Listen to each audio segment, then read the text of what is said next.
Hi everyone, this is Mr. Burns and I am going to read you the next chapter of Matilda. We are on chapter 8 now and this chapter introduces one of my favourite characters.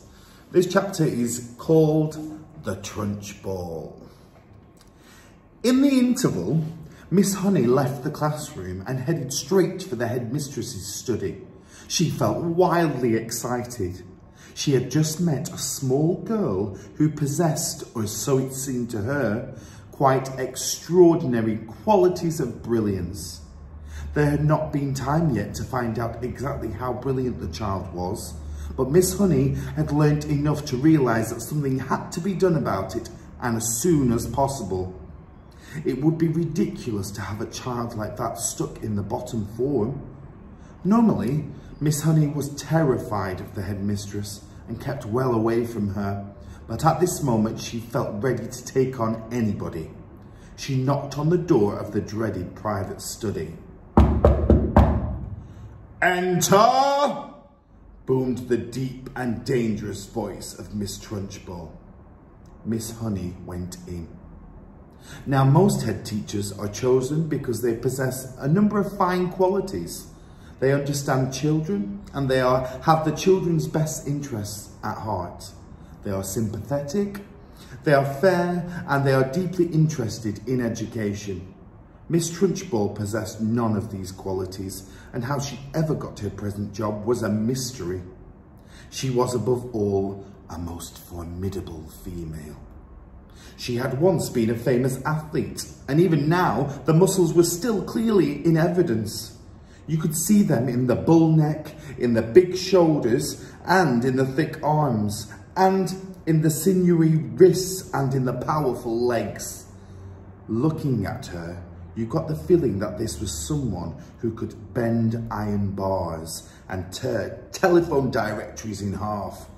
Her face, I'm afraid, was neither a thing of beauty or of joy, ever. She had an obstinate chin, a cruel mouth, and small, arrogant eyes.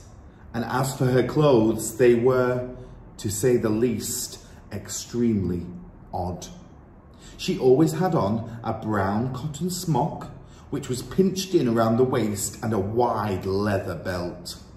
The belt was fastened in front with an enormous silver buckle. The massive thighs which emerged from out of the smock were encased in a pair of extraordinary breeches, bottle green in colour and made of coarse twill. These breeches reached just below the knees, and from there on down she sported green stockings with turn-up tops, which displayed her calf muscles to perfection. On her feet, she wore flat-heeled brown brogues with leather flaps. She looked, in short, more like rather an eccentric and bloodthirsty follower of the staghounds than the headmistress of a nice school for children. When Miss Honey had entered the study, Miss Trunchbull was standing beside her huge desk with a look of scowling impatience on her face. "Yes, Miss Honey," she said, "what is it you want? You're looking very flushed and flustered this morning. What's the matter with you? Have those little stinkers been flicking spitballs at you?" "No, Miss Headmistress. Nothing like that." "Well, what is it then? Get on with it, I'm a busy woman." As she spoke, she reached out and poured herself a glass of water from a jug that was always on the desk. "There's a little girl in my class called Matilda Wormwood," Miss Honey began. "That's the daughter of the man who owns Wormwood Motors in the village," Miss Trunchbull barked. She hardly ever spoke in a normal voice. She either barked or shouted. "An excellent person, Wormwood," she went on. "I was in there only yesterday. He sold me a car. Almost new, only 10,000 miles. Previous owner was an old lady who took it out once a year at the most. A terrific bargain. Yes, I liked Wormwood, a real pillar of our society. He told me the daughter was a bad lot, though. He said to watch her. He said if anything bad ever happened in school, it was certain to be his daughter who did it. I haven't met the little brat yet, but she'll know about it when I do. Her father said she's a real wart. Oh, no. No, headmistress. That can't be right, Miss Honey cried. Oh, yes, Miss Honey. It's darn well right. In fact, now I come to think of it, I'll bet it was she who put that stink bomb under my desk here first thing this morning. The place stank like a sewer. Of course it was her. I shall have her for that. You see if I don't. What'd she look like? Nasty little worm, I'll be bound. I've discovered, Miss Honey, during my long career as a teacher that a bad girl is far more dangerous creature than a bad boy. What's more, they're much harder to squash. Squashing a bad girl is like trying to squash a blue bottle. You bang down on it, and the darn thing isn't there. Nasty, dirty things. Little girls are. Glad I was never one. Oh, but you must have been a little girl once, headmistress. Surely you were. Not for long, anyway, Miss Trunchbull barked, grinning. I became a woman very quickly. She's completely off her rocker, Miss Honey told herself. She's balmy as a bedbug. Miss Honey stood resolutely before the headmistress.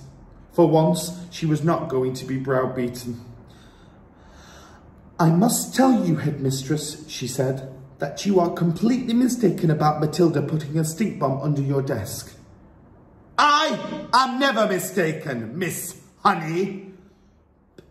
But, headmistress, the child only arrived in school this morning and came straight to the classroom.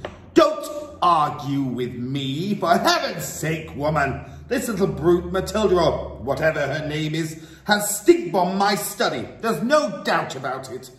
Thank you for suggesting it. But I didn't suggest it, headmistress.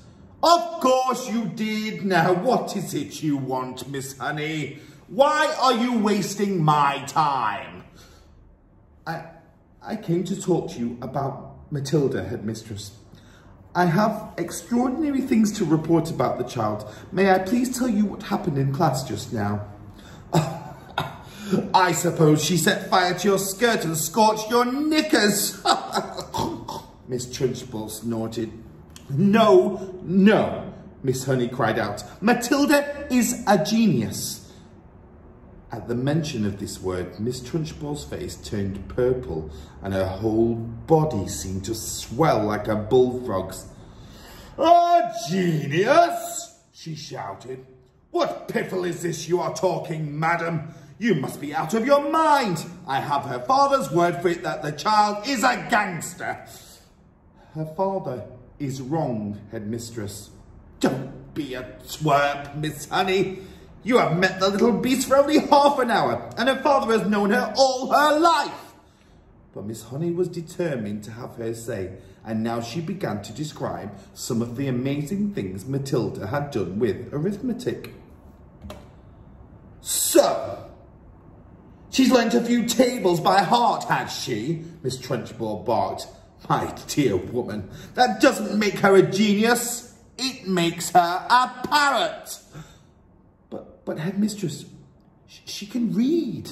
So can I, Miss Trunchbull snapped. It is my opinion, Miss Honey said, that Matilda should be taken out of my form and placed immediately in the top form with the 11-year-olds. Miss Trunchbull snorted. So you want to get rid of her, do you? So you can't handle her. So now you want to unload her onto the wretched Miss Plimsoll in the top form where she will cause even more chaos. No, no, cried Miss Honey. That is not my reason at all. Oh, yes it is, shouted Miss Trunchbull. I can see right through your little plot, madam. And my answer is no. Matilda stays where she is, and it is up to you to see that she behaves herself. But Miss Headmistress, Please, not another word, shouted Miss Trunchbull. And in any case, I have a rule in the school that all children remain in their own age groups regardless of ability. Great Scott! I'm not having a little 5-year-old brigand sitting with the senior girls and boys in the top form. Who ever heard such a thing? Miss Honey stood there, helpless, before this great red-necked giant. There was a lot more she would like to have said, but she knew it was useless. She said softly, "Very well, then it's up to you, headmistress." "You're darn right it's up to me," Miss Trunchbull bellowed. "And don't forget, madam, that we are dealing here with a little viper who put a stink bomb under my desk." "She did not do that, headmistress." "Of course she did it," Miss Trunchbull boomed. "And I'll tell you what, I wish to heavens I was still allowed to use the birch and belt as I did in the good old days. I'd have roasted Matilda's bottom for her so she couldn't sit down for a month." Miss Honey turned and walked out of the study feeling depressed, but by no means defeated. "I am going to do something about this child," she told herself.